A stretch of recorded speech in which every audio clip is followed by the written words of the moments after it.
Okay, Risers gang. Great. Oh, there's quite a lag, huh?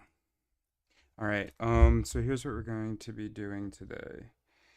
First things first, finish How to Be Human by Ruby Wax. Hold on, the dogs are about to fight.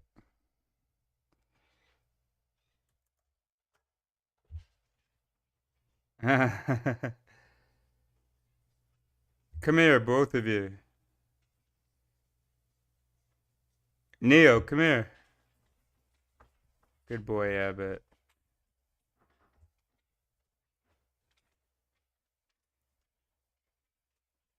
Abbott, you come over here too. What's over there? Good boy. What's over there? Hold on.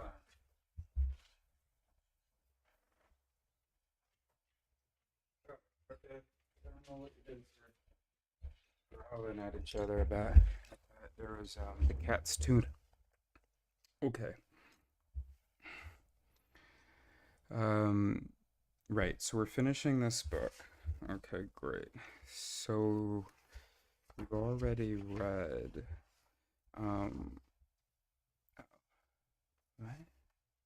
Oh, chapter 11. I see. Okay.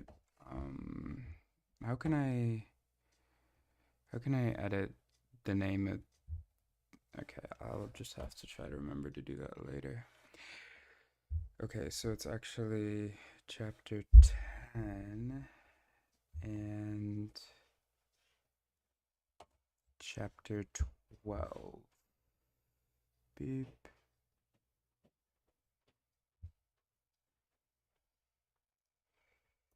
Because we're actually going to skip chapter 11, which is the mindfulness exercises. I bet they're excellent. And maybe one day we'll do them. But I'm just trying to close this book. And then we're going to start another stream and continue in philosophy of psychology. So we're going to be at it for a few hours. Okay, so on June 17th, October 17, I did chapter 10. I read Future. Okay, I can't hear myself. There's too much of a lag. So we did chapter 10, which is Future. So let's see. Do we want to review some stuff? There was some pretty interesting things. But also you can just kind of go to the end, or I guess the second half maybe, of my live stream from June 17th. Um, and of course, you can go to the playlist, the How to Be Human playlist. Okay. And then, yeah, you'll see it. Okay, great. So,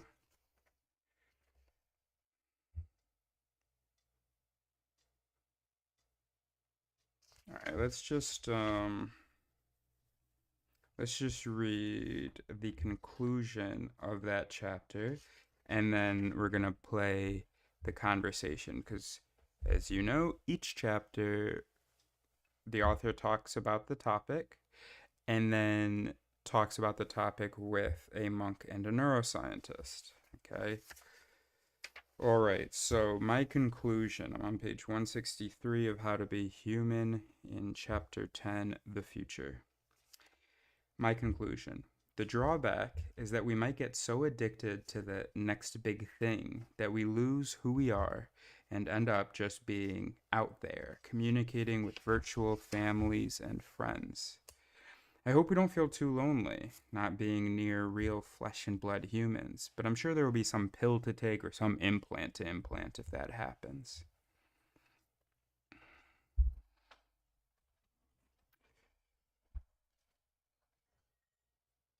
Let me say this. So something that she talks about in this book, um, but I think I would like to be stressed, and so I'm going to stress it, is the there's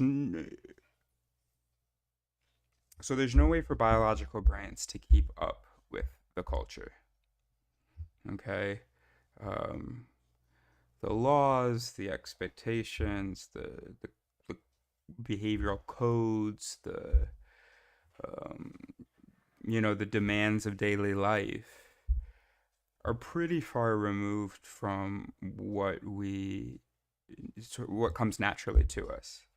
Um, and especially since the Industrial Revolution, I think that's a meaningful thing to say that a really dramatic, you know, distancing of what we're asking ourselves to do, what we're supposed to do, and what we are programmed to do, what we're naturally supposed to do. Um, I don't think that is tenable, that sort of growing gap. So there are two options as I see it. One is that, we go synthetic, in which case, we won't be biological dependent on genetic evolution, and so we can be whatever we want to be. That's a little bit scary. I think for me, what I think the better option is that the majority of humanity should live as we're programmed biologically to exist. And I'm saying that because she's talking here about virtual friends and family. You don't, the brain just doesn't get the same thing out of messaging. Hey, Gustavo. The brain doesn't get the same thing out of messaging someone as it does out of looking at someone's face, pheromones, haptics, right, which is touch. Um, so, like she said, either we can take a pill or do an implant, or if we've gone synthetic, then just make whatever changes need to be made so that we get kind of the full effect and don't feel lonely interacting with these virtual people. Or we go, fucking tribal, what's the word I'm looking for? Not nomadic. We would want to still use agriculture. Um, but yeah, we form these communities, these tribes. In French, there's like Galois. I can't think of it, but yeah. So like it was about 10,000 years ago, most humans. So this is the second option. Either we go synthetic, or yeah, either we go synthetic, or we sort of return to our roots. Most humans, and then we have like cities where you have your research scientists and a whole bunch of other jobs that doctors, stuff like that, where pharmaceuticals, maybe, whatever, where we gain from all the updates that our species has produced, even if our species itself isn't updated. Does that make sense? Maybe not. That's okay. I didn't do a great job of explaining that. Okay, so a potential emotional sacrifice might be that if we have it all, we may lose out on any depth and just shallow out. It's the same thing.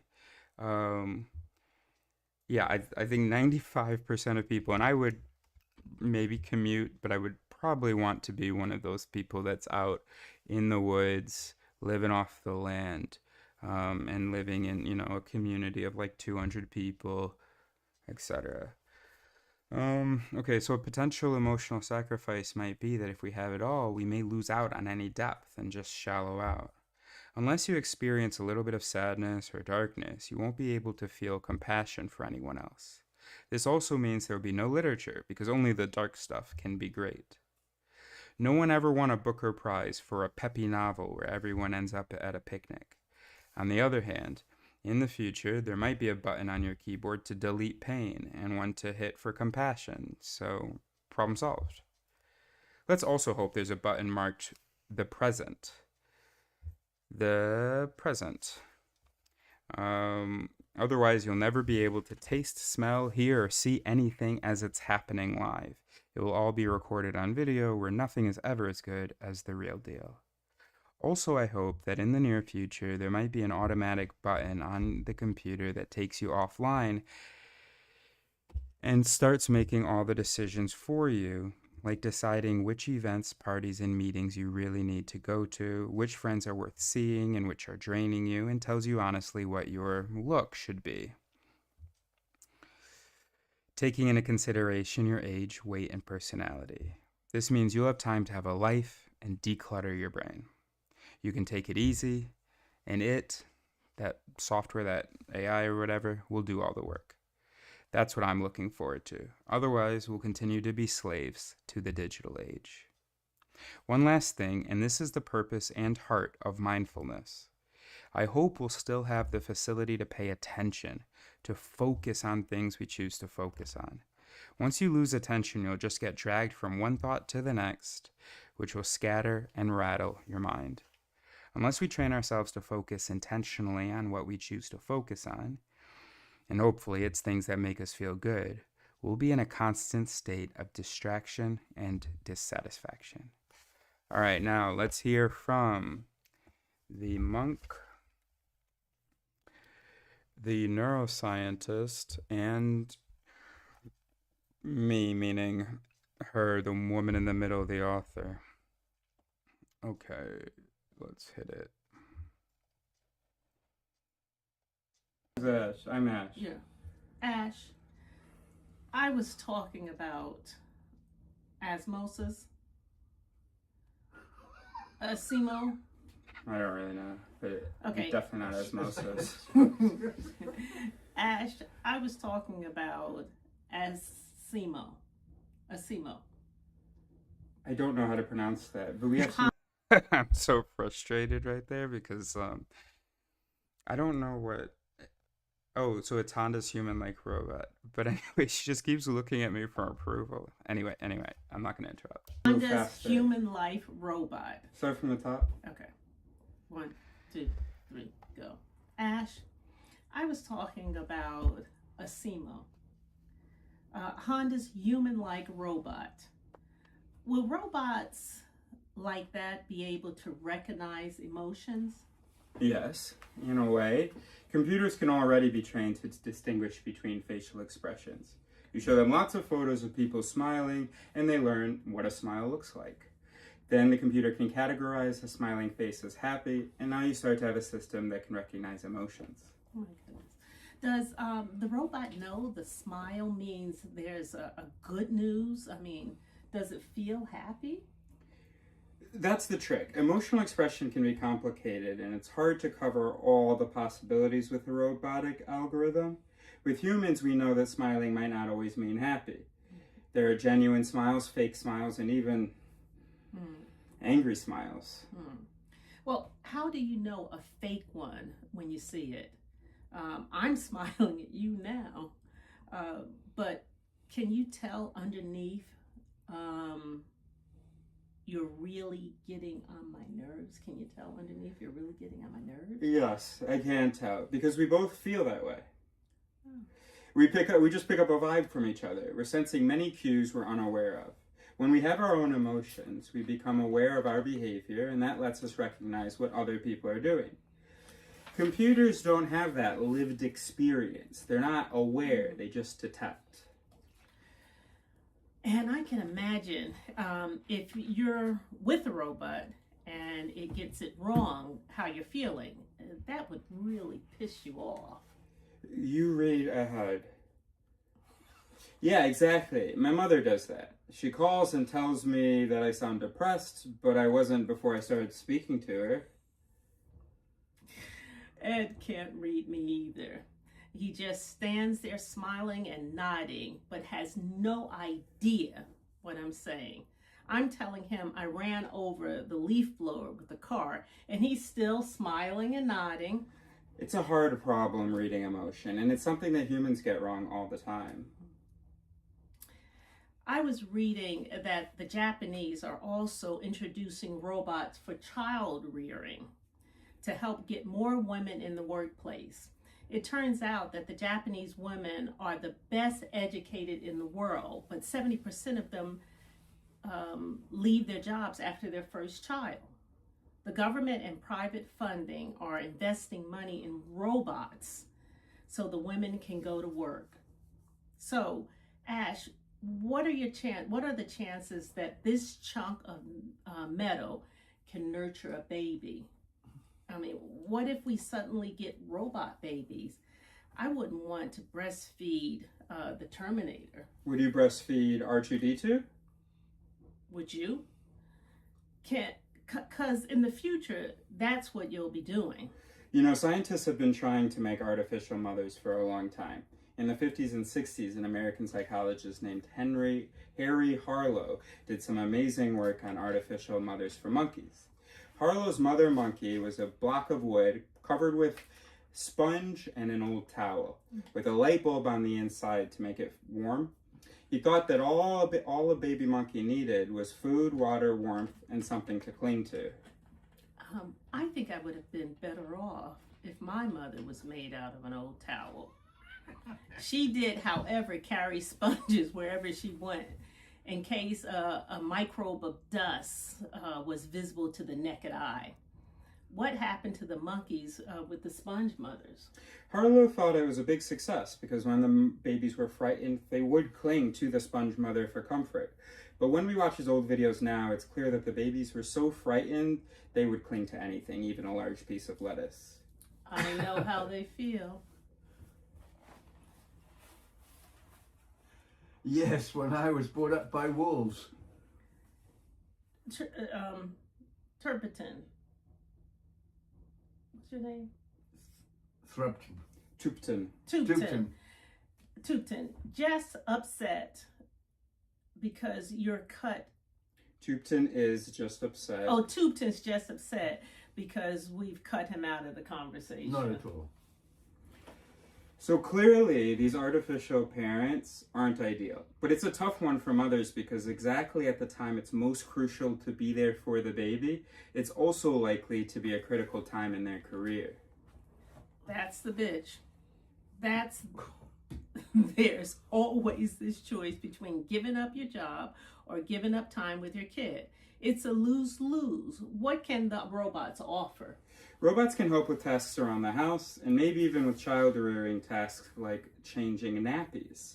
But the actual nurturing role would be very hard to mechanize. Caretakers mirror a baby's emotions. They teach babies how to self-soothe and calm down. Robots can't do that. Not yet, anyway. I want to pause. A lot of what he's saying I disagree with. So I want to emphasize the not yet, anyway. I don't know why he thinks he can talk about what can be mechanized and what can't be. Okay. So no replacement for mommy, but can they replace a human brain yet? I'm asked about this a lot, whether we can ever build a complete replica of a human brain. In principle, yes. The brain is a physical device that obeys physical rules. So we could build something that works like a brain, but the brain doesn't work in isolation. We're human because of our social connections, how we interact with each other. We see. All right, so just FYI,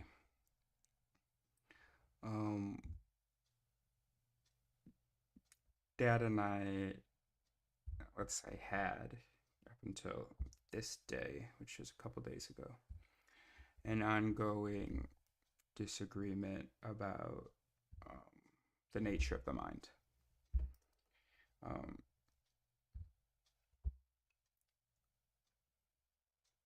So I'm not sure what the excited nodding was, but based on other experiences, I think it's because he thought that whatever was being said about brains don't exist in isolation would lend support to his position in our disagreement.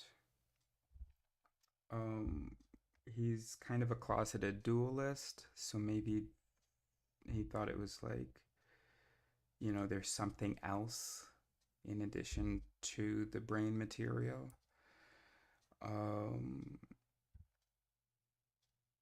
I'm not sure. And maybe I'm just completely misinterpreting. Um, so then, um, oh, and also recently he told me he does not think that the brain is a machine. He said the brain is not a machine. That's why I emphasized that the brain is a physical device when I came across that line. Um, or maybe he's nodding about the isolation comment because maybe he had already glanced ahead and he saw that the claim that's coming up about robots not being capable of like interacting with each other. Um, and yeah, he wants to distinguish between the magical human mind and the dumb, limited robot mind. Okay. And that pissed me off because we still haven't even had a conversation about this. He just keeps throwing his opinion at me. And like from down there, he's standing on very little knowledge. And he just keeps chucking his opinion at me. And I wish I had the confidence to feel like I'm all the way up there, such that it doesn't even touch me, impact me. Um, but he's my father, so I don't feel that. And so I just keep getting hit with his conclusion. Then every time I say, hey, let's have a conversation. Let me give you some of the information I'm standing on. Let's see eye to eye, and let's have a proper, constructive conversation. And that doesn't happen. He just keeps, every time I try to give him something, he rejects it and just throws his shit my way. So it was a bit angering for me. I got a bit angry that he was doing it again. Literally the day I was going to move out because he and I can't have some conversations that I really want to have. So it's just like, all right, forget it. Yeah, anyway. See ourselves through other people's eyes. I'm going to go back a little bit. I'm asked about this a lot. Oh, maybe I wasn't emphasizing. No, I definitely was emphasizing the physical device thing because of our conversation. But a small additional reason is that I wanted to show you guys that, okay, finally he's saying something I agree with. I mean, he is in the neuroscientist, the Indian guy whose photo is right above me there. Whether we can ever build a complete replica of a human brain. In principle, yes. The brain is a physical device that obeys physical rules. So we could build something that works like a brain. But the brain doesn't work in isolation. We're human because of our social connections, how we interact with each other. We see ourselves through other people's eyes, and that changes our behavior. I don't think we can replicate that with technology. And of course you can. So the computers would have Sorry, to learn did you want to add something? Of course you can. Did you say of course we can or can't? No, of course we can have computers interact with each other and be affected by each other. Yes, but not in ways two human brains can. It's different material, so it's still effectively the same thing. Okay. You have the input so you produce an output to the other device. That device factors in that input, right? And is also maybe running a protocol. Does a computer have empathy? A computer can have empathy. It can have empathy? Yeah, what is empathy? Empathy is a feeling of compassion for somebody else. No, that's not. That's sympathy. So look up the words now. Go ahead, look up empathy. Pick up empathy. A feeling of, okay.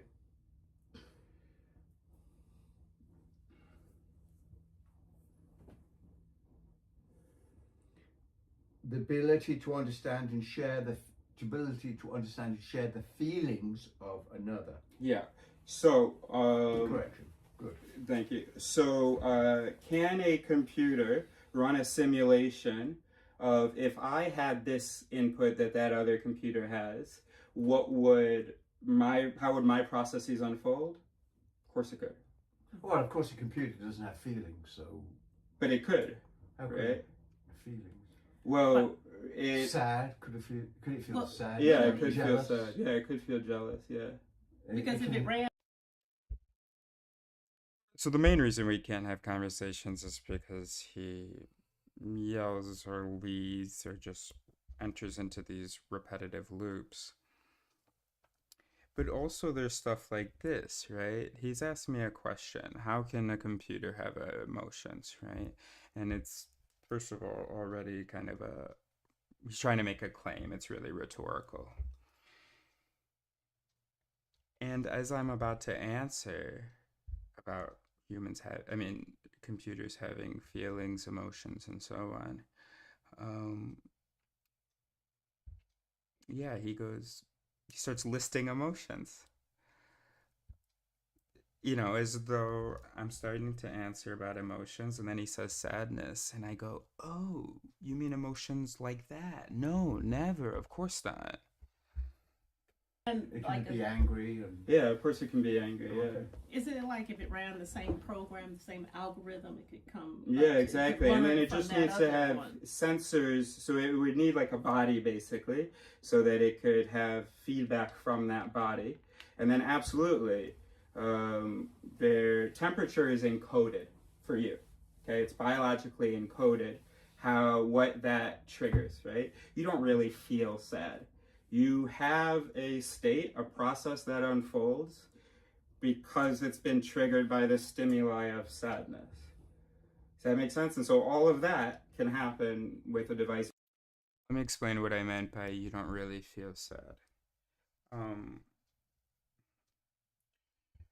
You have an intuitive sense of what that means to feel an emotion. Your intuitive sense is wrong because when you peel back the skin and the bones, you see that it's all just cells and molecules.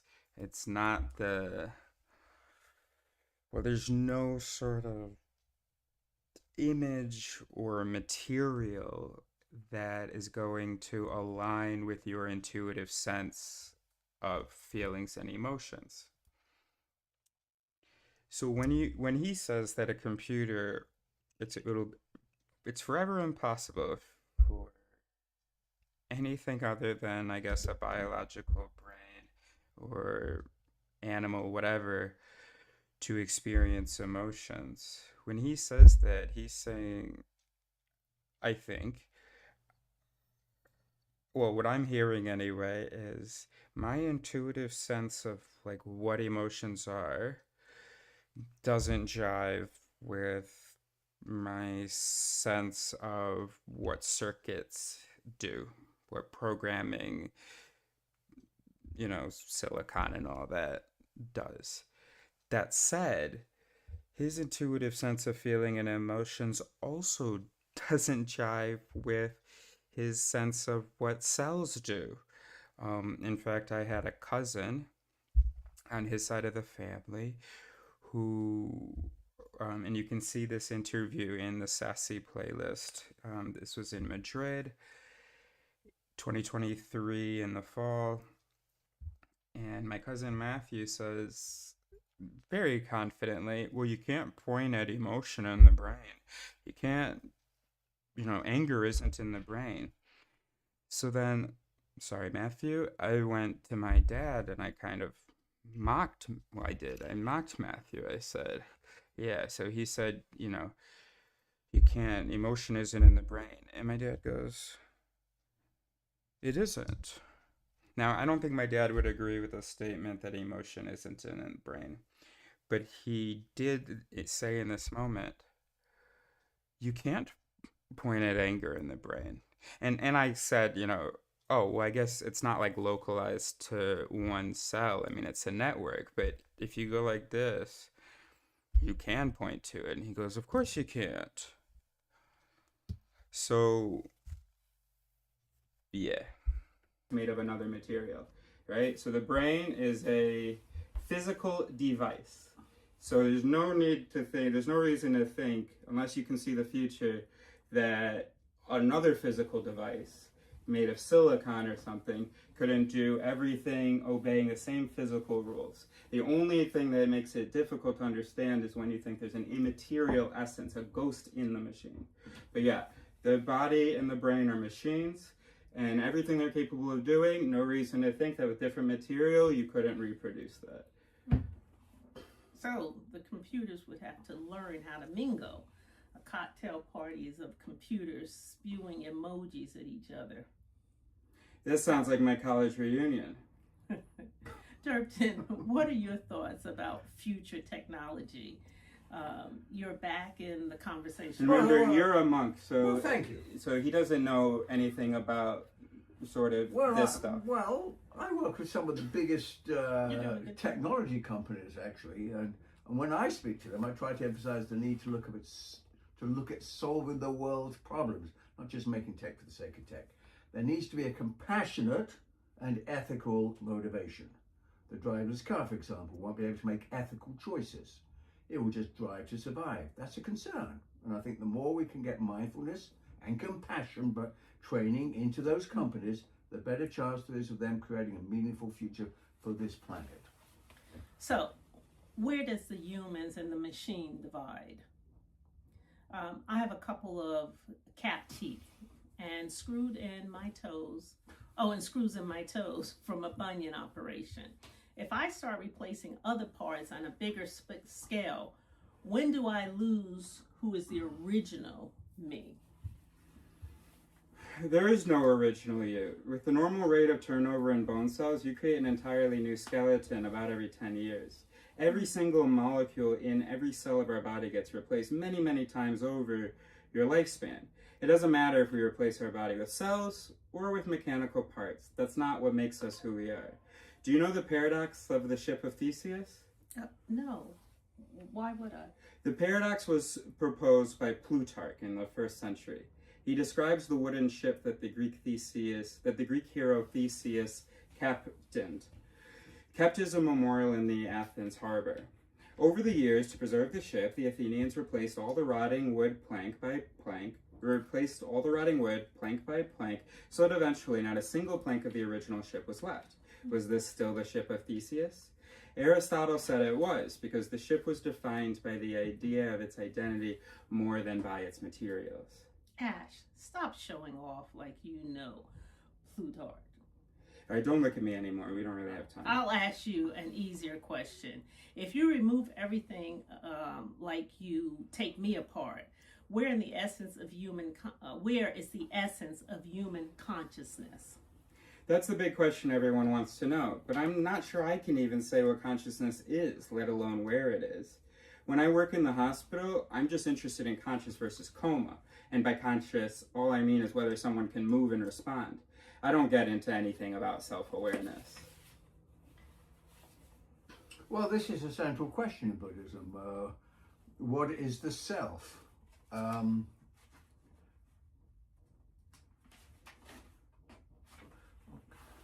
Does it even exist? If it exists, where is it located? For something to exist, it has to have a location, or rather defining characteristics.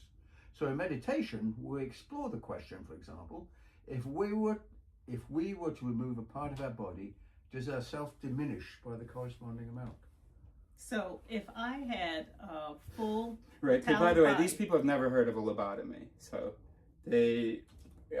for these questions about the self and consciousness, I don't really want you to take much from it. So if I had full metallic body, where is the ruby part? We all know that losing a limb doesn't mean losing any sense of self. It turns out that you can lose quite a lot of the brain too without losing any consciousness. For example, there are babies born with a large amount of water on the brain or massive hydrocephalus. where the brain is crushed down to just a thin rim and the skull is filled mostly with spinal fluid. There is very little brain there, but those babies can still have rich and complex behaviors. Well, the Tibetan philosophers talk about water brain, where the individual has almost nothing but water for a brain, and yet is still conscious. So this suggests to us that consciousness is beyond brain activity.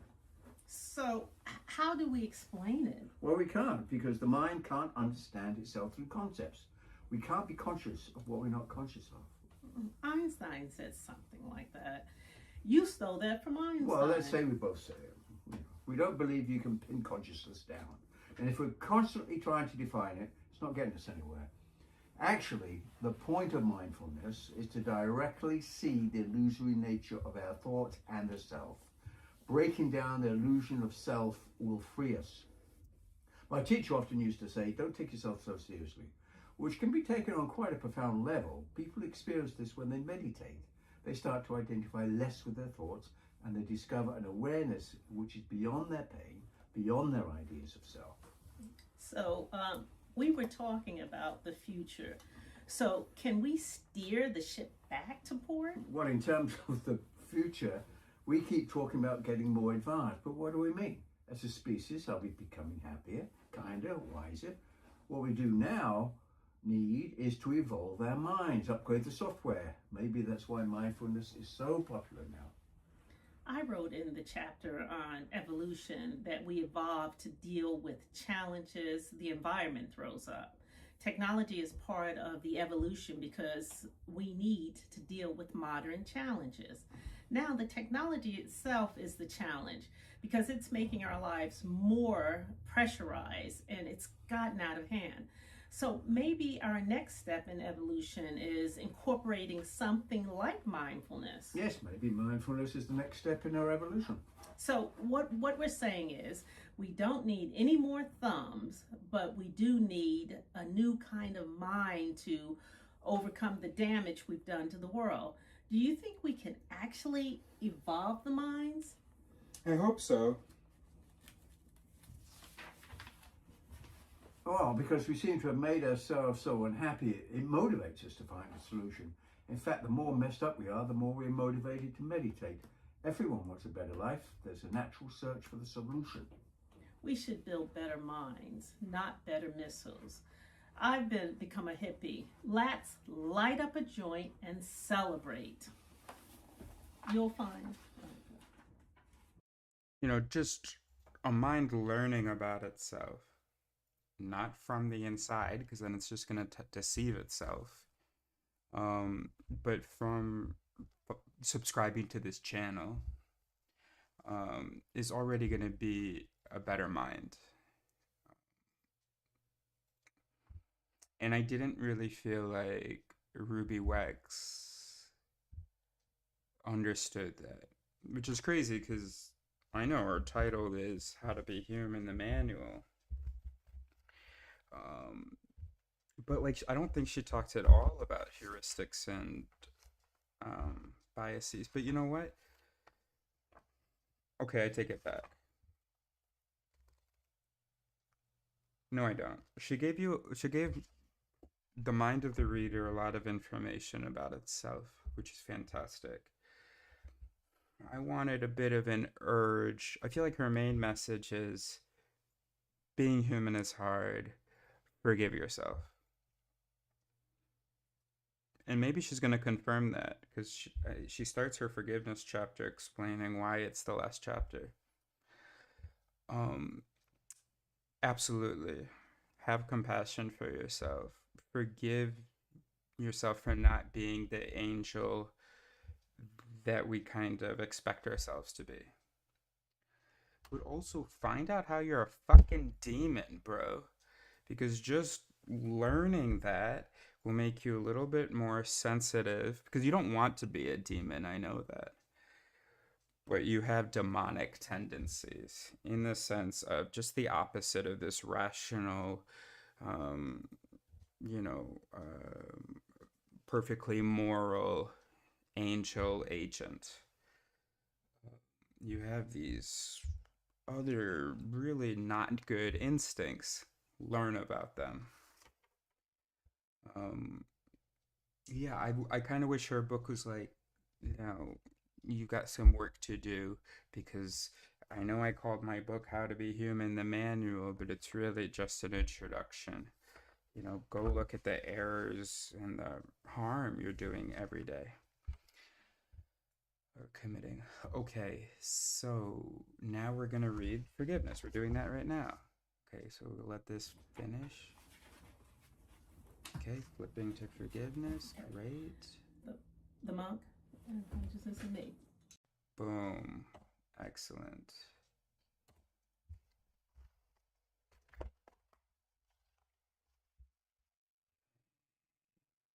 And friends. All right, here we go. Okay, great. We're all set. Okay. Chapter 12, Forgiveness.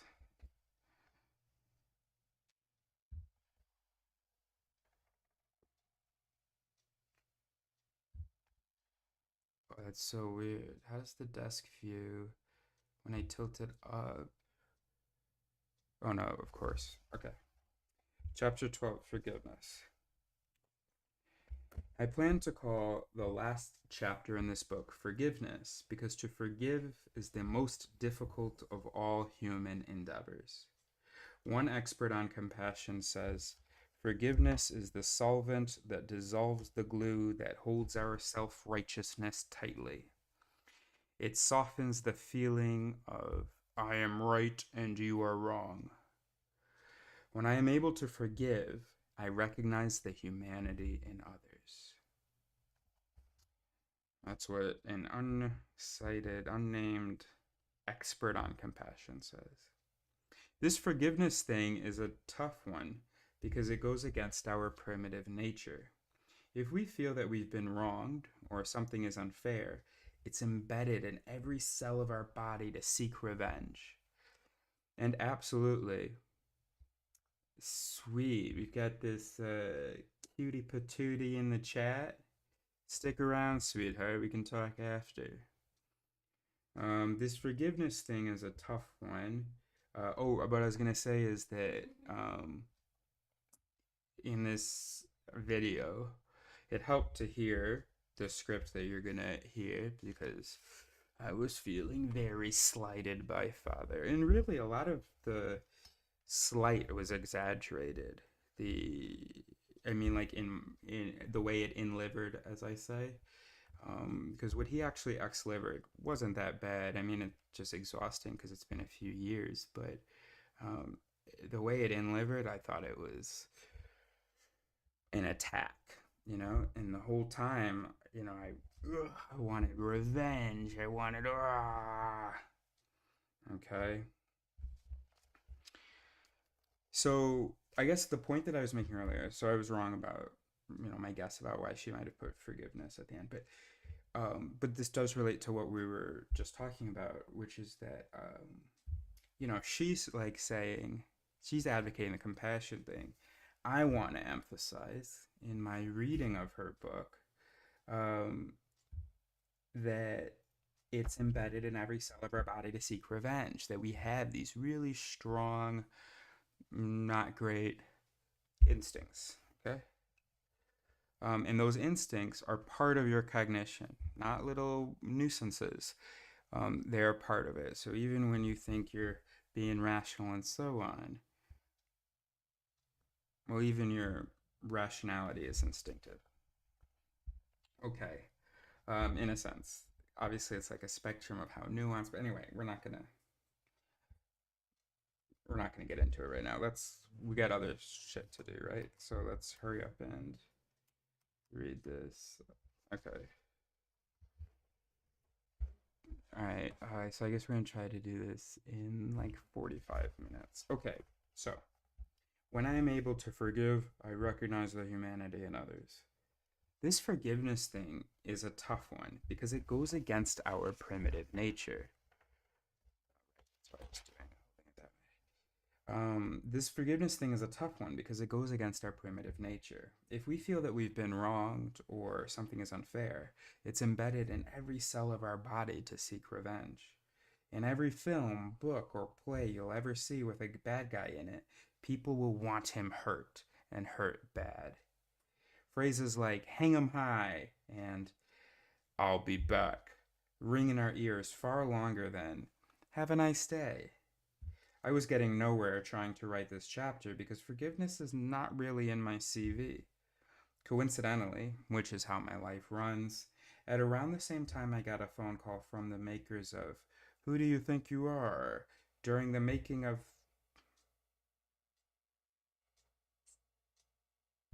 I guess it's just a typo, the capitalization here. Okay. Coincidentally, which is how my life runs, at around the same time I got a phone call from the makers of Who Do You Think You Are during the making of the show, I learned what forgiveness was.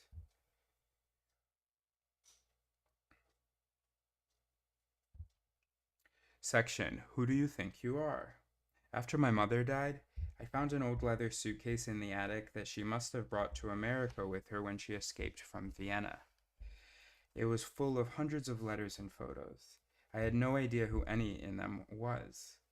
My mother never mentioned any relatives or the past, so I assumed I just dropped from another planet.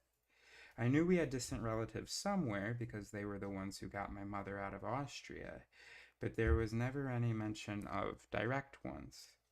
I gave the TV researchers the suitcase, and 8 months later, they said they had traced my past, and I was booked. At the initial meeting with the team of Who Do You Think You Are, I was asked what I wanted to find out. Well, for a start, I want to know why my parents were the way they were.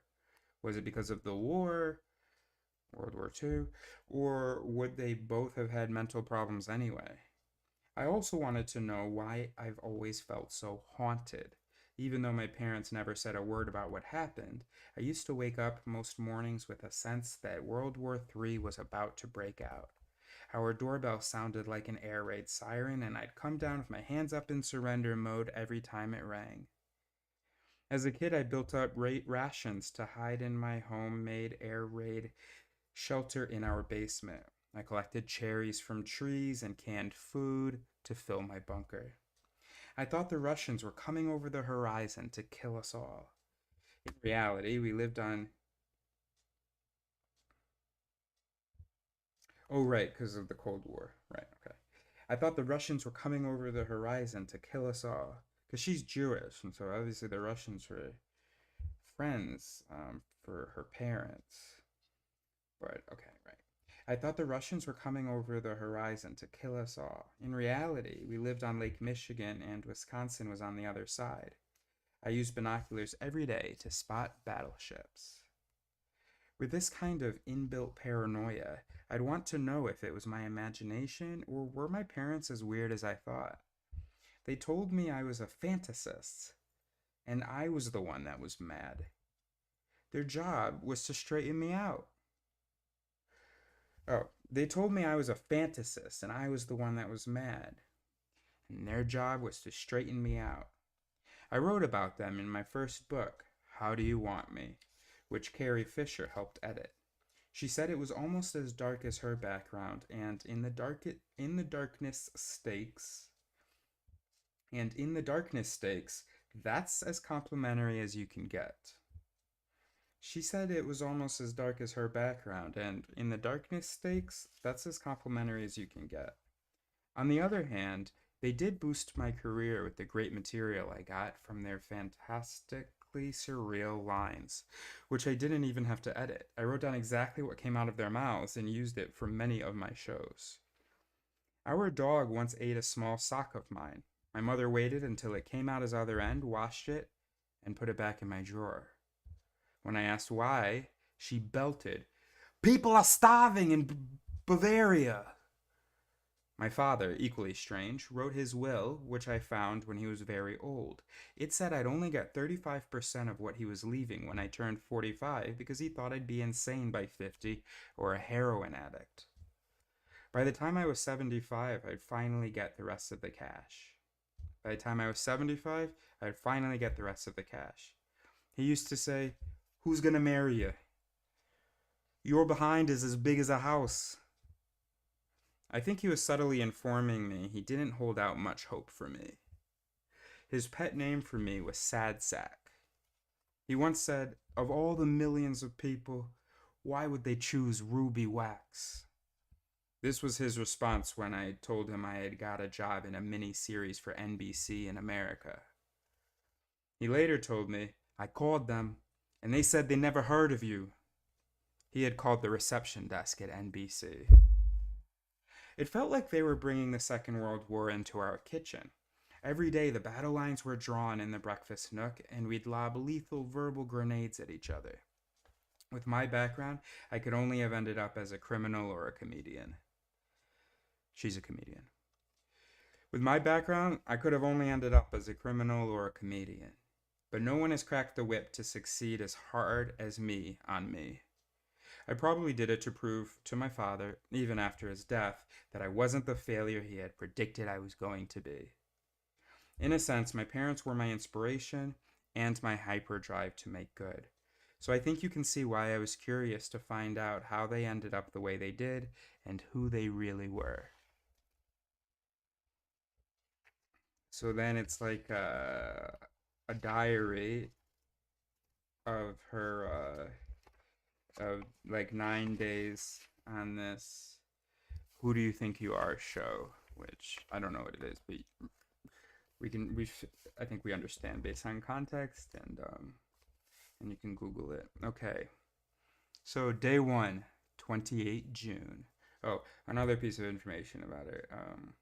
Okay, so this is your first one. She grew up in the U.S., but I think she's probably lived most of her life. She's had her career mostly in the UK, so that's why there's been like different, Britishisms, and why the dates are like this. Okay, day one, 28 June. I flew with the crew to Vienna. Both my parents had lived there. We got to the hotel, which had a gulag decor and a prison warden at the desk who hated me because I asked for a room that didn't have the sound of a motorway running through it. The bed was a hard slab of wood with a thin tissue duvet. I spent my first night Googling other hotels and moved out in the morning. I told the crew that because this journey might be harrowing, I needed some room service. I told the crew that because this journey might be harrowing, I needed room service and a pillow. Day 2, 29 June. Today, the director handed me photos of my mother, who looked like a movie star doing movie star poses. Next to her, Greta Garbo looked like an old chihuahua. In many photos, she was with different men who I assumed were boyfriends, skiing with them in the Alps, lying on a beach with them in what looked like the Riviera, always looking chic and always unbelievably beautiful. For lunch, we went to one of those dark wood-walled Alpine Hofmeister beer kellers. Decor, very early Nazi. There were paintings on the walls of people, I kid you not, having oral sex with smiling angels looking down from above. You look at these while you're eating schnitzel. You know how when you get to certain places, nothing seems to make sense? This city is like that. Later, we walked by a toy shop, and there was a window full of children's teddy bears, but arranged in orgy positions. At the Hofmeister Keller, I was introduced to Eleanor, a historian, who walked me around the corner and told me that this was where my father had been in prison. He had told me that, as a young man, he'd been in jail, but led everyone in aerobics to keep them fit. Eleanor informed me that he was put in jail for being a Jew and that he hadn't taught aerobics. The inmates were being tortured.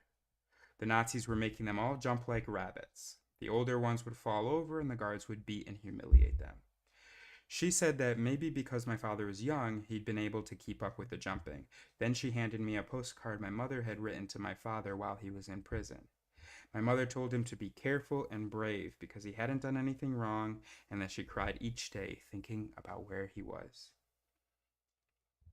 She wrote that as soon as he came out, she would have nice food for him. That almost killed me. I didn't know she ever loved him, and the expression nice food was so pure and innocent. There were other postcards from her that seemed to be about trivia, but they were in fact plans for him to escape, written in code. Eleanor showed me the original letter from the Gestapo, informing my father that he would now be under their protection. By protection, they meant they were going to send him to Dachau unless he left Vienna after prison. Dachau. I feel like that's something that I should know. It seems like a significant thing. So, right, it's a concentration camp. And let's get some pronunciation. Dachau. Dachau. What? Dachau. Okay. So, Eleanor showed me the original letter from the Gestapo, informing my father that he would now be under their protection. By protection, they meant they were going to send him to Dachau unless he left Vienna after prison. At this point, they just wanted the Jews out. The exterminations happened later. But almost overnight, the Austrians turned into savages. People who were friends and neighbors started to beat up Jews in the streets and rob their homes. The police turned a blind eye, wearing their swastika armbands and allowing the massacre to rip. The German SS wrote to the Austrian citizens saying that they shouldn't be so hard on the Jews, to hold back on the beatings, telling them that if the Jews were going to be punished, it would be done according to German law. The world would soon find out what German law meant. I heard this fact very recently.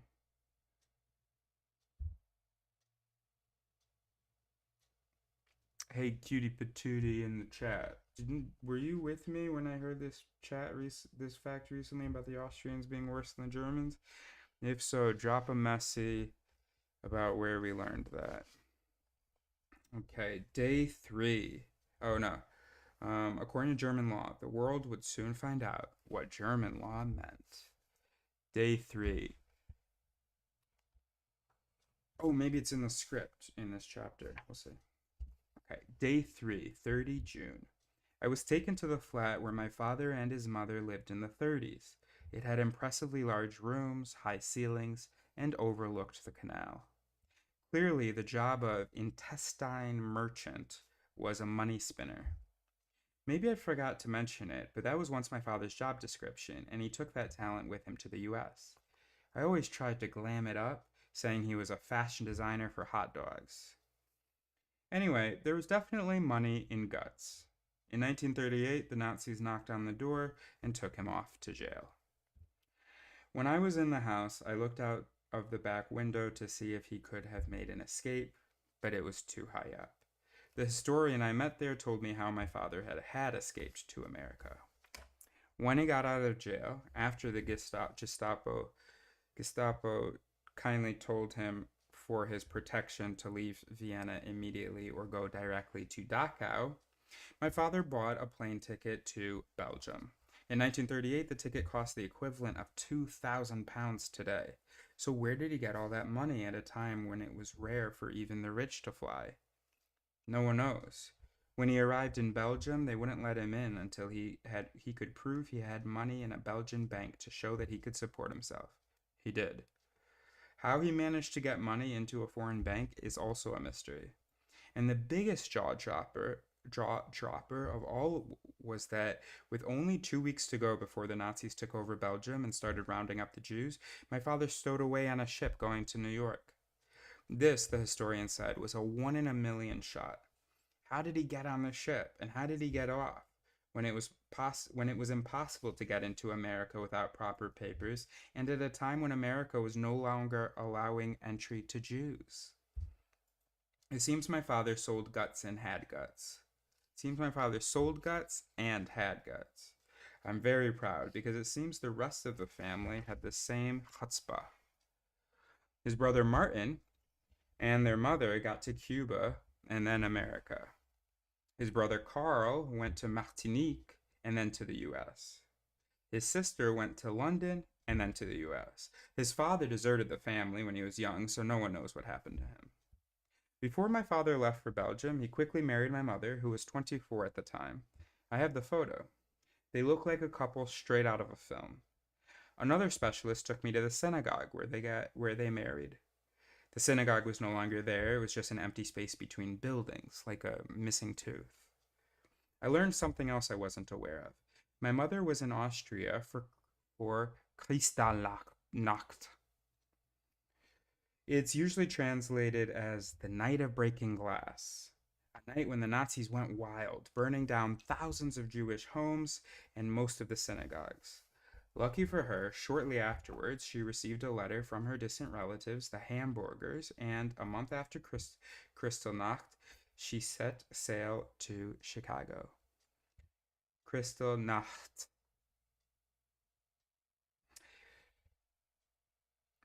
I'm pretty sure now what would have helped throw her over the edge was that at such a young age she was prematurely evacuated from this city of wall to wall splendor, museums, opera houses, theaters, cafes so ornately decorated it seems every building was sculpted out of whipped cream.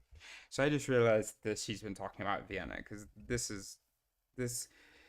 I mean, I guess it could have been but anyway, every previous time I read Vienna, I was thinking Venice, and it isn't the mind amazing? Like, how did it? They were talking about Austrians, and I just kept picturing, Venice, or like on a map. Anyway, but then yeah. Anyway, um, she was blonde and blue-eyed, a serious babe with a highly educated brain, most probably an it girl in Vienna.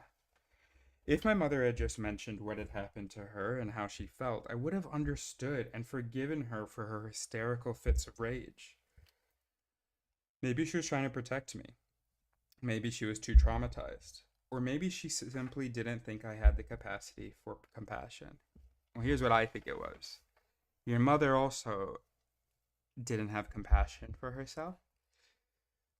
Yeah, I'm addressing Ms. Wax. Hello, Ruby. I'm thinking, Ms. Wax, that your mother didn't have compassion for herself. Because we're all taught this narrative that we make choices and, we're capable of adhering to whatever norms and behaving, however is prescribed and so on. But we're not really. We don't really. And so this goes for my father as well. Um, you have excuses. I've already thought of a bunch of them, and maybe you have some stuff in your past. And then, but some of it's of course genetic. I know because I inherited it. But the point is that as you realized recently that free will isn't real. Sort of the implication of that is that you know some of the not so great behaviors. Um, you don't need to be ashamed of the fact that you do not so great behaviors. It doesn't make you like less of a human. It makes you human, just like we all are. And acknowledging, hey, I do this, I do that. I would like to. I thought I would be able to just, you know, hold myself to a certain standard and behave a certain way, and I haven't. But I'm no longer going to be in denial because I know that my son forgives me, that I've got certain disadvantageous behaviors, maladaptive behaviors that kind of hurt the people around me, just like my son has me. Um, yeah, I'm a bit lightheaded, so I know that I don't know what I just did, whether how clear that sentence was. Um, the point is, Ruby Wax, Ruby Wax's mother, me, my father, we're all deterministic, automatic thinkers and behaviors. we can admit that a lot of our behaviors, a lot of our thoughts aren't great. And then once we admit that, there are things that we can do to adjust. But we can't do any of those things so long as we're just kind of ignoring our not so great behaviors, waiting until a magical ability that we think we already have comes along to just behave differently, etc. Okay, I think it was maybe not the clearest thing, but I think I communicated what I wanted to communicate.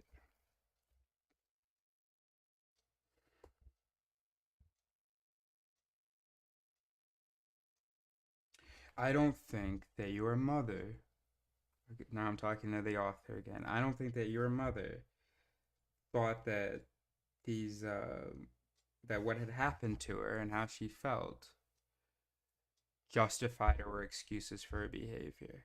I think she probably thought that if she did try to offer them, if she said them, it would seem like she was trying to give them as excuses, and then anybody who heard it would say, "Those aren't excuses.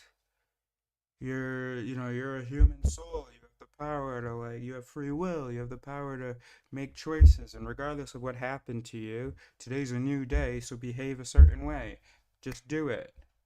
And nobody was going to work with her to practice the new behaviors or to loosen the hold that the past experiences have on her and so on.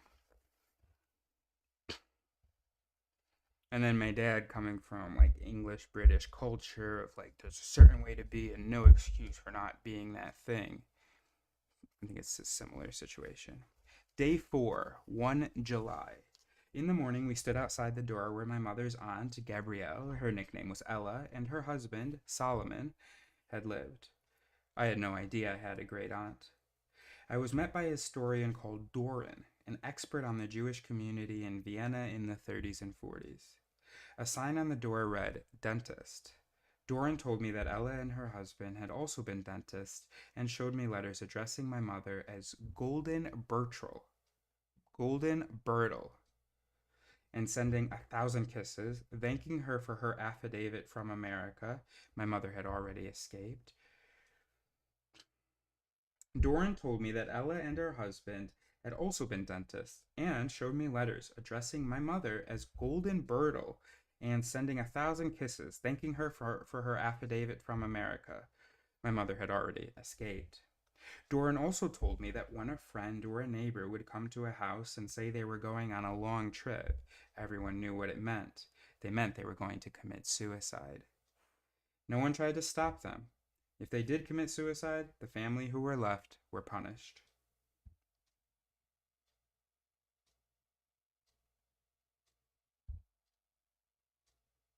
Sorry, why did no one try to stop? Hold on a second. What is going on? I'm not following this paragraph. Okay, so this historian tells her that, okay, we're no longer talking about her family members, okay? That when a friend or a neighbor would come to a house and say they were going on a long trip, everyone knew what it meant. That they were going to commit suicide. No one tried to stop them.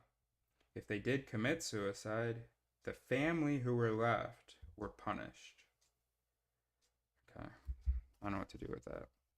Ella's last letter is dated 8 October and said that the situation is now life or death. Each day, 1,000 people were rounded up from the neighborhood and taken off in trucks and trains. It seems that although my mother sent an affidavit sponsoring my great aunt and uncle, the laws were constantly changing, and by 23 October, Austria had been annexed and no one could leave. I asked Doran what he thought had happened. My great aunt Ella and great uncle Solomon were in their 60s when they were deported.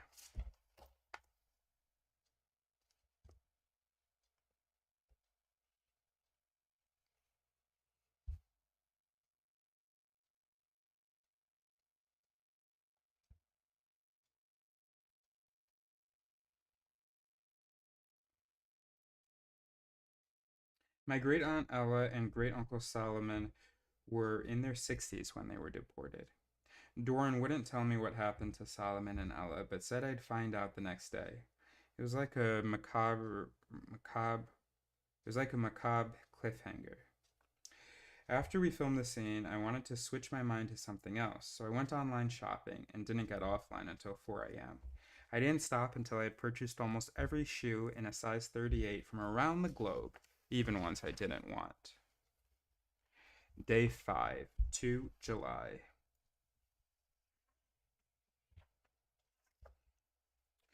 I was put on a train to somewhere, as usual. They wouldn't tell me where. I kept losing my temper because the Wi Fi didn't work. In the back of my mind, I was disgusted at myself, imagining people on a similar train years ago traveling to unimaginable horror, beating on the doors to get off. We got off in Prague. I was delirious with joy as I had always wanted to go there. The streets were lined with colossal homes, 300 years ago, each neighbor trying to out turret, out mosaic, out Greek statue the next. The multitude of churches also competed for how much bling could be crammed into a square inch. I couldn't stop thinking that if Jesus had died for our sins, he shouldn't have bothered. We are we were and still are sinners. And one of the proofs of how sinful we are is our habit of overdosing churches with more wealth than could feed the entire feed. And one of the proofs of how sinful we are is our habit of overdosing churches with more wealth than could feed the world thrice over. Hold on.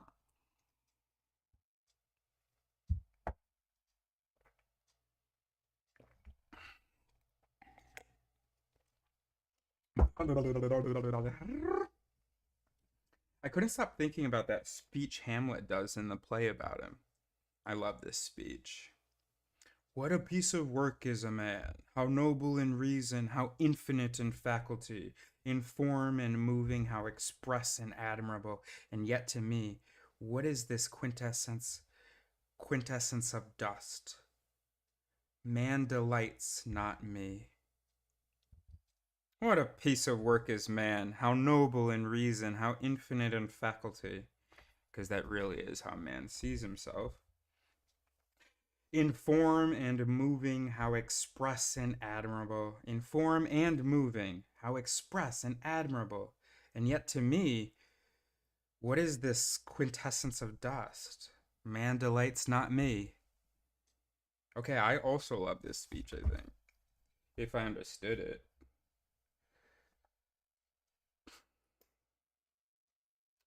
Let's read it one more time.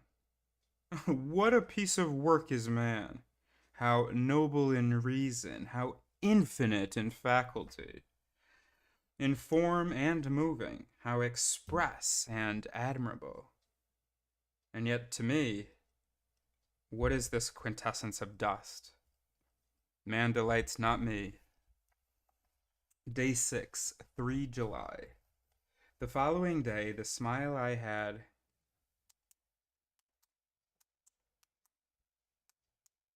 I think I want to put that on a post-it actually. I just gotta do Hamlet, Shakespeare. How noble in reason, how infinite in faculty.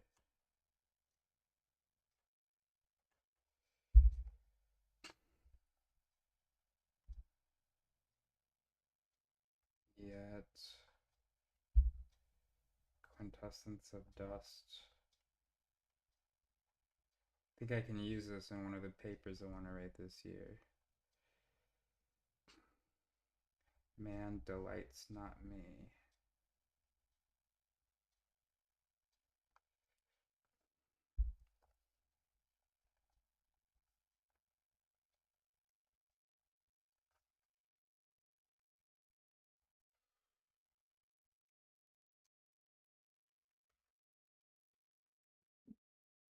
Okay. Day 6, 3 July. The following day, the smile I had from seeing Prague was wiped right off my face when I arrived in the town of Theresienstadt, an hour away. I had told the director I wasn't going to any camps. If camps turned out to be involved in my story. I was told this wasn't a camp, it was a ghetto. When we got off at the train station, a chill went down my spine when I realized that my great aunt and great uncle would also have disembarked here. These were the tracks that had brought them here. I was told they were marched 2 kilometers through the snow to the ghetto with hardly any clothes on and beaten as they walked. The ghetto now looks like a quaint village. Multicolored houses and tree lined cobblestone streets, a soundtrack of chirping birds. At the start, the Nazis allowed the Jews to put on their own entertainments in the ghetto operas, plays, even a band that played ghetto swing. The elderly were treated the worst because they were of no use, so they were literally sardined into the attics with no windows or ventilation. And here's what will give me nightmares forever. I was told there were no toilets and diarrhea was rampant. My relatives died early, which was lucky. Solomon after a week, Ella probably earlier. Day 7, 4 July. They won't get no independence. A day traveling from Prague to Vienna, and again on the train, I couldn't stop thinking about the tracks that had carried the Jewish cattle cars. Day 8, 5 July. A day off filming. I visited my mother's house, now a small food shop run by a Muslim. Oh, the irony. The new scapegoats. Day 9, 6 July. Breakfast consisted of something fishy. I think it was fish. Could have been beef cheeks. Floating in kerosene. With an accompanying bowl of icing sugar. After this scrumptious meal, I was taken to a graveyard and given a map to find the graves of my grandfather and great-grandfather, Richard and Solomon. I don't know why, but when I found where they were buried, some basic instinct made me start stroking the grave. It was a pitiful gesture to somehow get close to these people I hadn't known existed. When the cemetery first opened, it was too far out of town and no one wanted their loved ones buried there. What did they do? They dug up the graves of Beethoven, Strauss, and other celebrities of the day from their hallowed ground in the center of Vienna and reburied them in this out of town graveyard. It then became the place to be buried, the hottest ticket in town. All right, I'm getting cold. Hold on.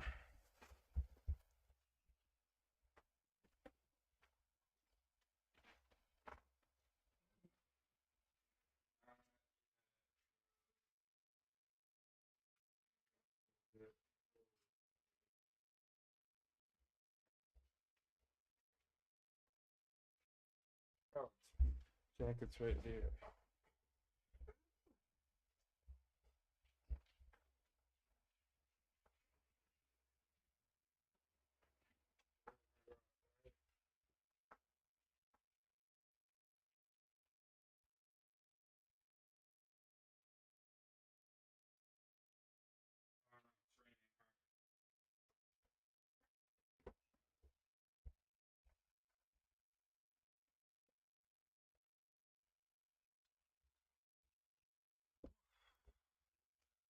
Sorry, that means raining. Shit. Um, okay, I met Chaim, who leads tours through the graveyard. He walked me into an unmarked plot and told me it was where Ella's sister, my other great aunt, Olga, was buried. There was no tombstone to identify her. He explained that this was how they buried the penniless in those days. The social services brought them here, but the family had to buy the stone. It broke my heart to stand beside this unmarked rectangle of dirt. A question in the back of my mind was, why didn't her family get her a stone? In the afternoon, I met a historian, Sabine, who asked me to guess what had happened to Olga. I asked in a desperate voice if she had been an actress, which is what I was hoping. For some reason, I was convinced that someone in my family had been, and I had high hopes that it was Olga. She looked a little like me in the photo. Sabine handed me a photocopy of a clipping from a Vienna newspaper and pointed to an article that said Olga was suffering from either idiocy or madness and had to be taken to an insane asylum. That was not the news I expected. I asked in a tiny voice, "How long for?" 30 years. She brought out the original leather registration book, about 3 inches thick, which contained fastidious handwritten notes of inmates, the number of visitors, and dates of death. One thing you can say about the Germans and Austrians, they know how to keep meticulous records. Olga died in 1938 of tuberculosis. My mother was 19 when Olga died, so she must have been a witness to Olga's idiocy or madness. Back then, they didn't have specific names for mental illnesses, so they labeled chronic cases as agitated. She must have been highly agitated if her stay lasted 30 years. I asked if she had been an actress before the agitation, thinking maybe the two didn't cancel each other out. No, I was told. She was a seamstress. I still hoped she could have part-timed as an actress when she wasn't seaming. From there, they took me to the insane asylum, Steinhof, Steinhof, where Olga had resided. We drove down a long drive surrounded by endless bucolic guarded lawns, dotted with fountains and enormous leafy trees. There were about 60 palatial buildings, agitated patients shuffling between them. Clearly, it was still open for business. The director of the show thought the asylum would upset me, but I felt like I was home. I've always loved institutions because I always feel safe with my people, and now I was surprised to discover they weren't just my people, they were my family. The buildings were lined up in rows. The bottom row was for the quiet inmates, the next for the semi-agitated, and the last at the top of the hill was for the agitated. This was where Olga must have lived. During her stay, there were up to 5,000 patients living there. Sabine explained that the therapies offered in the days of not knowing anything and being totally ignorant were things like the lukewarm water therapy. This is where the patient is left in a bath for days on end. Obviously, it never worked, but everyone was very clean. Another was sleep therapy, simple and yet not safe. The patient was tranquilized, put to sleep, probably to sleep off the mental illness. When the Nazis arrived in Austria with their final solution, they came to this asylum to experiment on the inmates. They considered the mad lower than dogs, so they didn't hold back. They performed experimental surgery on the kids and tried new and effective ways of using gas on the adults. By this point, Sabine didn't want to continue. Luckily, Olga died before all that happened. Day 10, 7 July. We went to the Czech Republic, to a city called Brno.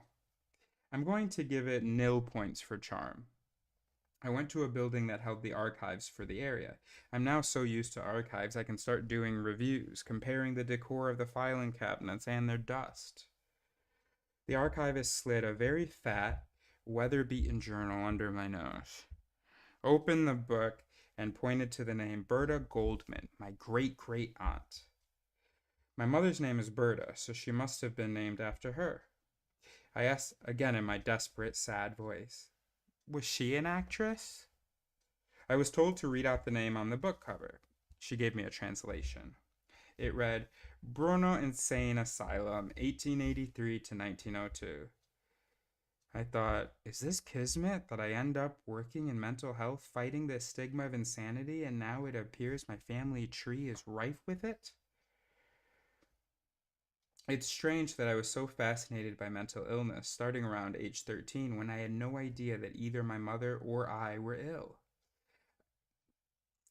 I still have a library book from Evanston High School on a shelf in London that should have been returned in the 60s called This is Mental Illness.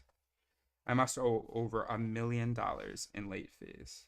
How did I know that someday I'd have to face not only my demons, but most of my family's? The archivist then produced another Viennese newspaper clipping. The archivist then produced another Viennese newspaper clipping stating that Berta Goldman sold all the furniture in her flat and left a note saying she was going to commit suicide. They must have found her and taken her to the nearest asylum. It appears she was in for less than her daughter, only 7 months, and then she too died of tuberculosis. So, off we went to visit the Brno Asylum.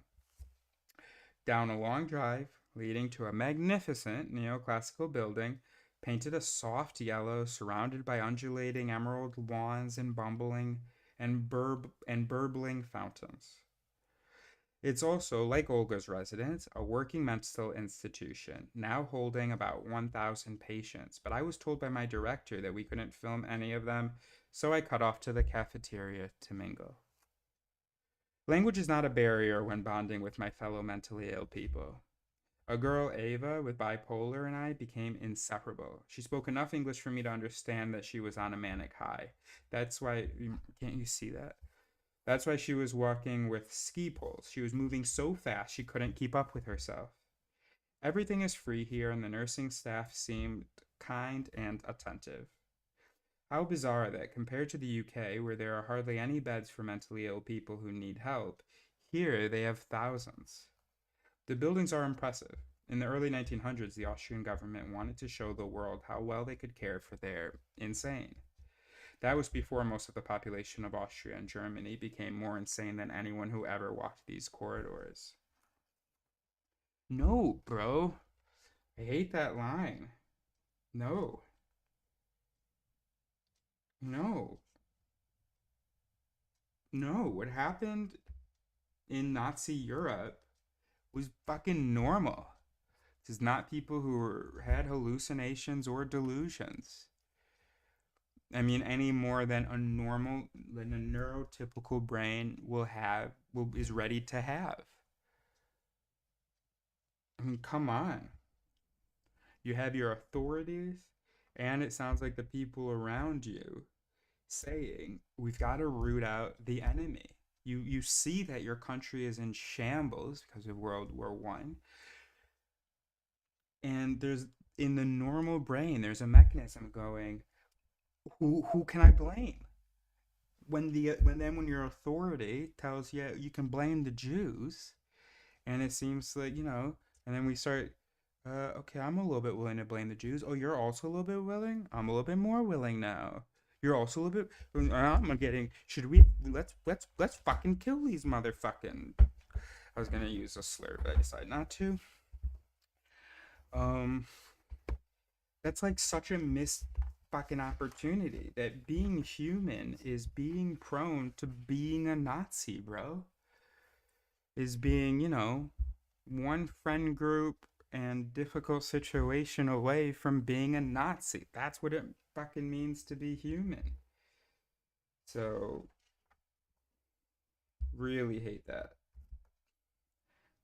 Just, I mean, sorry, I shouldn't say hate it, but it's just such a missed opportunity. Because we have such a tendency to dismiss people, doing, saying, believing weird shit, not realizing that we are about that close to also believing that stuff. Yeah, just give me the right conditions, and given the right conditions, which are very available conditions. We've seen lots and lots of groups want to exterminate other groups. So these are not extremely rare conditions, or even rare conditions. It's just so easy to meet these conditions.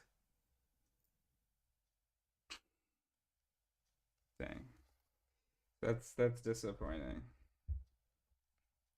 So anyway, in the early 1900s, the Austrian government wanted to show the world how well they could care for their insane.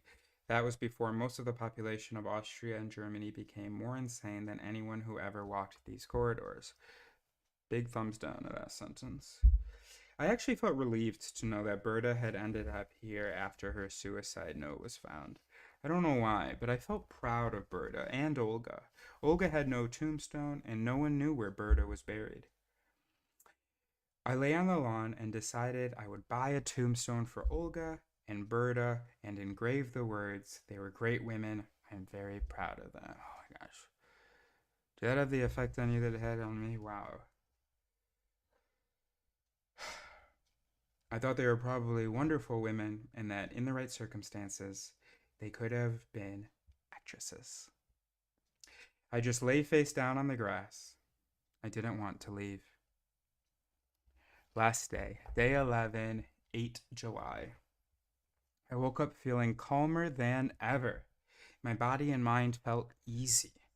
Not the usual tearing pressure to get up and accomplish something, anything, urgently. I could have saved myself a lot of agony by skipping trips to the therapist and going straight to genealogy. Excellent. So that's it. I mean, I haven't, done the mindfulness exercises. I'll probably do that with Sarah, and maybe we'll stream that. Do that at some point. But we're gonna call this book done. So you can now watch that. Where's my mouse? Great. Okay, so. Oh no.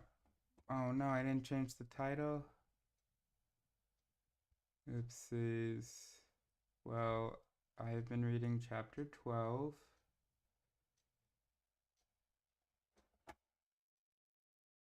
Great.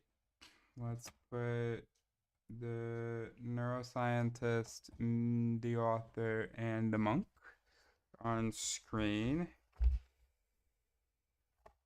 And let's play it. So, like I said, as I listened to this, some of my frustration and anger regarding Dad was mitigated, even if I wasn't really trying to forgive him in that moment. And I still don't want to forgive him. I mean, forgive him for past behavior, sure, but I want to keep the pressure on. Well, I guess I want to dangle forgiveness. I want to say, hey, if you can sit down with me, have a conversation about the mind on record, and no, I don't know. Okay. I'm not reading anything. I'm hitting play.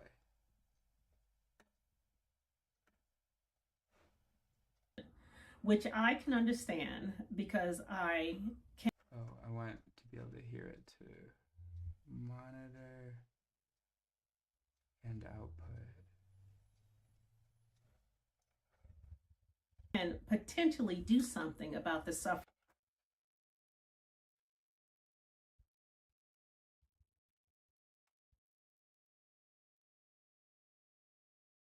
Monitor off. Close. Go back in. Monitor and output. Of others. Great. We've talked about compassion, which I can understand because I can potentially do something about the suffering of others. But what about when someone screws you over or hurts you? My instinct is always to kill them. We're hardwired to want fairness. If someone cuts you off in traffic and a minute later you see the cops pull them over for speeding, your nucleus accumbens, the brain's reward center, gives you a buzz of pleasure. But if they get away with it, your anterior insula will become more active, making you feel physically uncomfortable. That biological drive for fairness helps people get along in society, but it can become toxic when it becomes a desire for vengeance. I know that feeling of revenge. It's reptilian. When I feel it, I turn into the alien. I want to tear them apart. And this is even when I get a traffic ticket. I don't know where forgiveness comes into that. Well, I think we worry that forgiveness means we're letting someone get away with something, but it's more to do with releasing ourselves from the burden of resentment. Ruby, how does it feel when you're holding on to that anger, when you keep chewing over how unfair it is? Sometimes the chewing over is the best part. But it's like holding on to a hot coal. It's you that suffers, not the other person. Forgiveness would help you drop the sense of burning. Vengeance may be sweet, but anger and fear are potent activators of the limbic system. That's the more primitive part of the brain, which, as we've said, activates the fight or flight response. And holding on to anger or fear is a chronic stress. It promotes the production of poisons like cortisol. It's terrible for the brain and body over the long term. I can't believe you can train forgiveness. It seems so against most people's nature.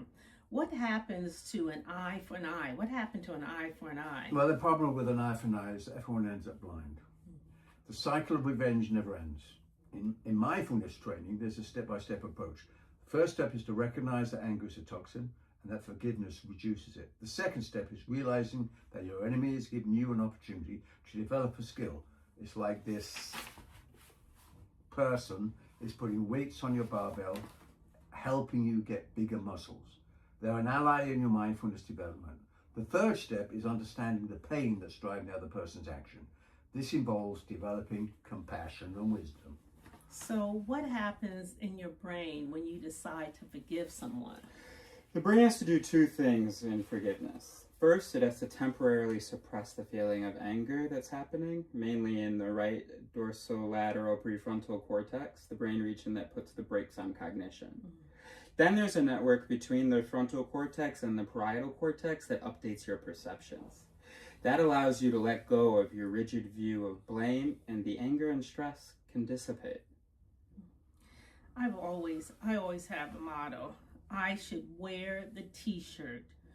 Who can I blame? No, there's a parable about that, actually. Someone throws a stone at you. Who do you blame? You blame the person, but it was actually the stone that hit you. So why not blame the stone? Well, because the stone had no intention to hurt you. By that logic, you should also not blame the person, but blame the anger and suffering that made them throw the stone. When someone hurts us, we always think they're out to get us and that it was deliberate. But if you understand the mechanism... So important. I don't even think I was really paying attention because I don't remember this bit at all. That is such a big deal. I haven't published it yet. I have this video where I was talking to a friend probably about a month ago, and I was saying that she has these like she had pretty bad parents, I guess. Yeah, she had bad parents, and or she had human parents who maybe had suffered a lot, definitely caused her a lot of suffering. And I was saying to her that sometimes when I remind myself that humans are these biological, deterministic, automatic entities, and that their cognition is as well, that it gives me some relief, some peace, that I can take solace in the fact that that's how the cookie crumbled, that it's not, that there's no such thing, or not no such thing, but that our intuitions about intention and free will and stuff, although in many ways advantageous for survival, aren't true, aren't accurate. And so someone doing something to me, and I was thinking namely about my best friend from years ago, and my dad. I was thinking about those two as I was talking to her about her and her dad. And I was saying that, and then so even as I was like saying this, I felt a calmness as I was like, oh yeah, that's just how the neurons and neurotransmitters interacted, and they weren't gonna interact any other way. And yeah, when I'm looking at sort of the biology that underlies the actions that upset me, I see there's no rational agent soul to blame. And well, our blame systems kind of depend on there being a rational, intentional agent soul thing, whatever I said. Um, and we just kind of don't have sort of the mechanisms, or at least they're not very strong, to be mad at the weather, to be mad at an avalanche. We're trying to find the intentional soul that produced that, which again makes biological, or it makes sense for our survival, but also there are disadvantages, and one of them is that you harbor this anger, this wish that the person had done, this anger against someone, this expectation, this thinking that they could have done something else. And that can be quite a drain. But then when we remind ourselves, oh yeah, just how the synapse is fired, all of a sudden it's like, so that's really important. So let's listen to that again. Stone that hit you. So why not blame the stone? Well, because the stone had no intention to hurt you. And the parietal cortex that updates your perceptions. That allows you to let go of your rigid view of blame, and the anger and stress can dissipate. Oh, whoa. I've always have a motto. I should.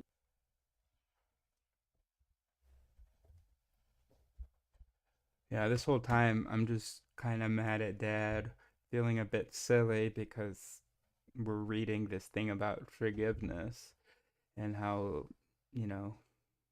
harmful and unconstructive it is to harbor this resentment. But I'm also just like, I want out of here because this is the night I moved out. Cycle of revenge never ends. In mindfulness training, there's a step-by-step approach.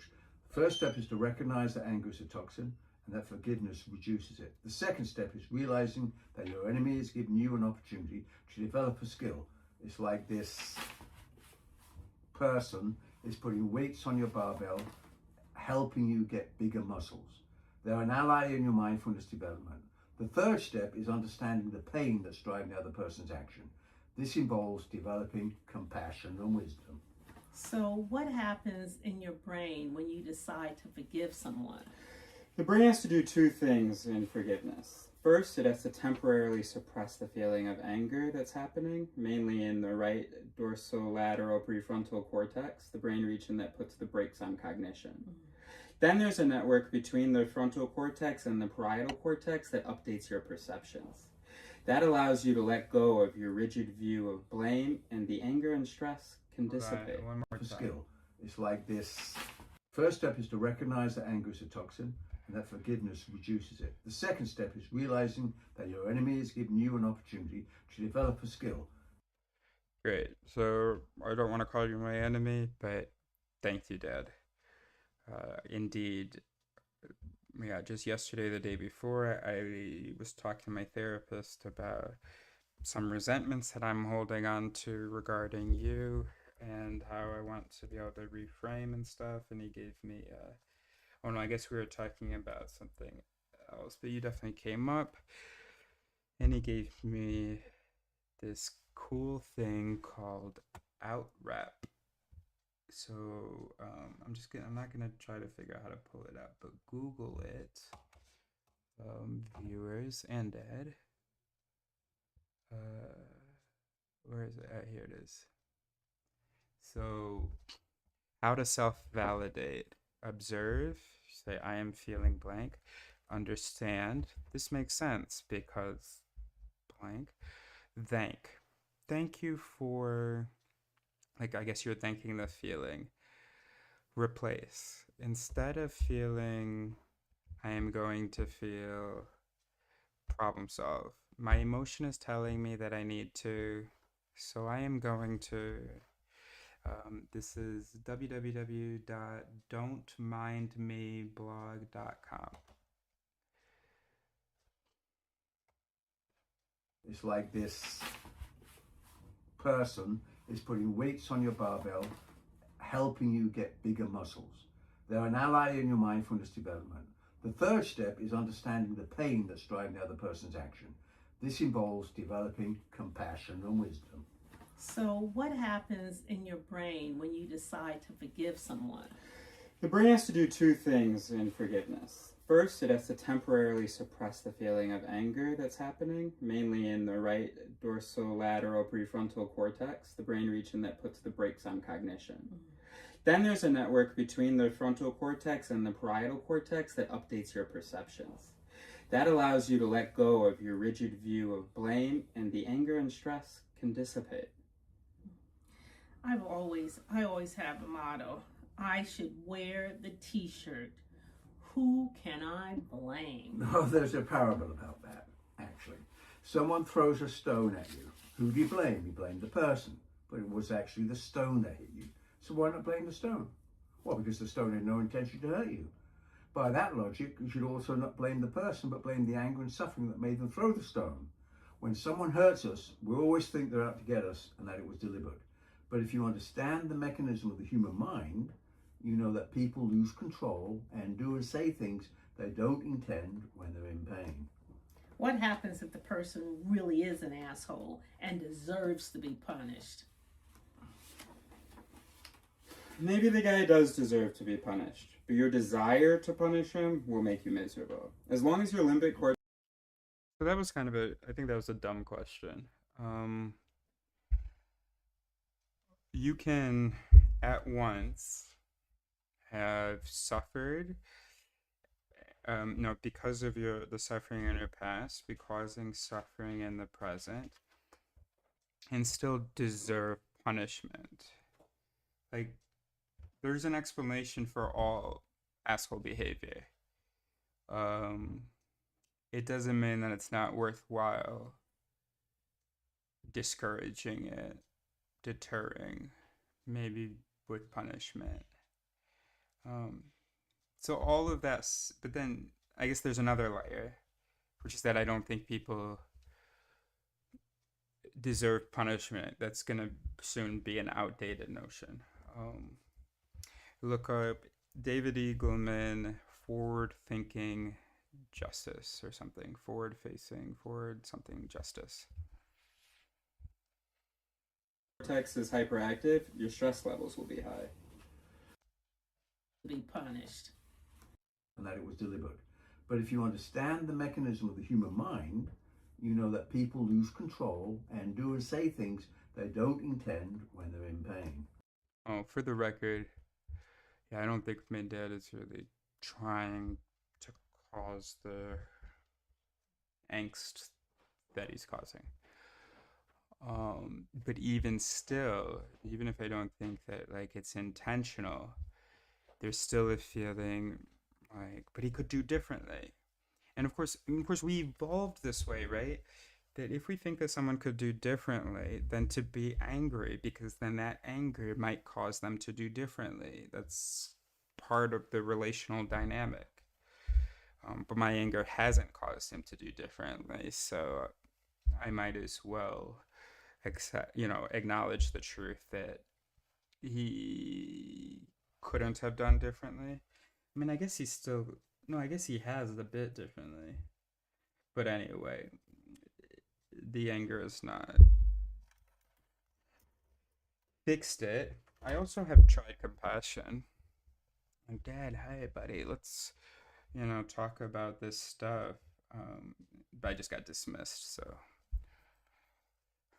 so, I've also tried explaining the mind to him so that he can understand these things he's reading right now. And, anyway. What happens if the person really is an asshole and deserves to be punished?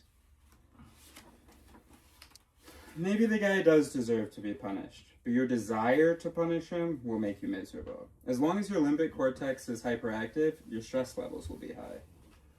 3 years ago, my teacher and closest friend was brutally murdered while on a trip to China. The killer had been a monk in a monastery. We all knew him. I guess it was a moment of insane rage. None of us can understand why he did it. Before I became a monk 25 years ago, I would probably have been filled with hatred and vengeance, wanting to hunt the killer down. But when it happened, I felt shock and grief, but no trace of anger or revenge. It's clear to me that the guy needs to be locked up because he's dangerous. But instead of hatred, I just felt sad and concerned. If I found myself worrying about how he was doing in prison, what would happen to him. I think this attitude was a natural result of all the practice I've done. That's really heavy. I don't know if I could ever do that. When I was in Austria doing Who Do You Think You Are, I knew there was anti-Semitism before the war, but that people basically lived in peace with each other. If you were Jewish, you could still go to university and become a doctor or lawyer. Then almost overnight, your neighbor, your friend, your coworker turned on you. Not just stopped speaking to you, but were feral. But went feral. Raped and beat and didn't stop the trains that took you to your death. The Jews hadn't killed anyone, so it wasn't revenge like Rwanda, or Bosnia. The ethnic minority hadn't murdered anyone, so why did they get annihilated? Ash, what happens in the brain that turns us into savages? That's the question that everyone was asking after the Second World War. A psychologist at Yale, Dr. Stanley Milgram, did pioneering work on this in the early 60s. Milgram wanted to understand the psychological defenses that the Nazi leadership used during the Nuremberg trials, mainly that they were just obeying orders. Milgram placed an ad in the local paper recruiting volunteers to participate in an experiment that he told them was about learning. The volunteers were given a list of maths questions and answers, and each one was told to play the part of a teacher quizzing another volunteer in a closed booth. When the person in the booth got a question wrong, the volunteer/teacher was supposed to press a button administering an electric shock. The shocks increased in voltage from slight to severe to life-threatening. It was all fake. The guy in the booth was an actor, and there were actually no electric shocks. But Milgram found that every single one of his volunteers continued delivering what they thought were high-voltage electric shocks, even though they heard the other guy screaming in pain and begging to be let out. About a third of the volunteers even delivered what they believed would be life-threatening shocks. They obeyed because each time they hesitated in upping the voltage, Milgram would say, "Please continue." Oh my. And with "please continue," that did it? I'm not buying this. The experiment has been replicated many times in many countries over many years, and there have been similar results. What seemed to influence the original volunteers to continue was that Milgram told them that he would take full responsibility. So even though the volunteers were pressing the button, they didn't feel it was their fault. At Nuremberg, Nazi soldiers said the same thing. They were just following orders. It wasn't their fault. The Austrians turned on the Jews without any instructions. The Germans even told the Austrians not to be so brutal when attacking the Jews. They wanted to take charge. So that's something on top of obedience to authority. We're tribal animals. We define people as either in-group or out-group. We don't see out-group people as fully human, and that enables us to treat them in horrible ways. The important thing is that this can happen to any of us at any time, if the circumstances are right. When an authority figure whips up enough hatred for the group, it pulls together the in-group and incites them to violence. And it's not all at once. Usually it's one little step at a time. It's like when people start a sentence with, "I'm not a racist," but you know what they're about to say will be racist. It's the start of losing your moral compass. Well, when we can face the fact that we all have this inner savagery, we can stop demonizing the other, acknowledge that we all carry the seeds of violence and hatred within us. If we can learn to look inside and forgive ourselves for this very dark but human feature, we can begin to forgive others, and that's where mindfulness helps. We noticed our animalistic side, but still managed to find forgiveness when we realized that we're bigger than our thoughts. Okay, thank you very much, guys. Thank you so much. Thank you. Our pleasure. Excuse me. That was good. And so I kept saying excuse me after that. So I wanted them out of the office.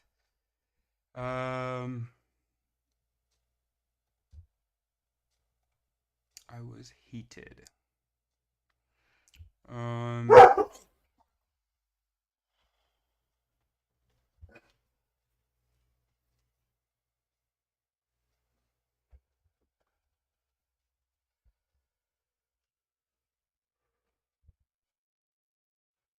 Okay, so that's it. I think, oh gosh, I'm so hungry, but if I eat, I'm not gonna do any more work. And hungry, I don't think I can do anymore. Or I really don't want, I mean, I want to, but just don't feel able to. All right, anyway, I think I'm gonna stop this stream. And I'm gonna start another stream. I think, pretty sure. And we're gonna do philosophy of psychology. So it'll be in a few minutes. I just gotta set it up. Actually, no, I'm just gonna do it right now.